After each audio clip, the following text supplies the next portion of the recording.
Prime Minister wa Dar es Salaam anaitwa nani sasa hivi? Huyo mimi unajua sifuatili sana. Kwa nini? Yaani unajua si harakati, unajua ukiamka huko busy ndio kama hivyo. Prime Minister ni mkuu wa nini? Unajua hapo sifuatiliagi sana mjomba. Yaani hapo sifuatiliagi. Labda unaweza kaniuliza maswali mengine. Kama lipi ambacho wewe unaweza nikakuuliza ukajua? Kwa anajibu yani. Ila jibu tu nilionalo kwa sasa hivi kwamba tu maisha yanaendelea. Yaani ni swali gani ambalo nikuulize ilikuwa rais wewe kujibu?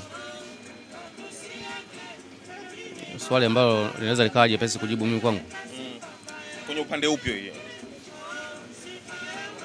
Yaani upande wa maisha. Kwa mfano, yaani unajua, yaani mimi cha kujibu niseme sina kwa sasa hivi.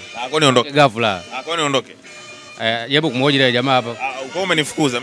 Mimi sikufukuza, ila sema cha kukujibu kwa haraka sina. Unajua ile ghafla. Maisha tu kuna leo na kesho baadaye. Haina noma mjomba. Poa.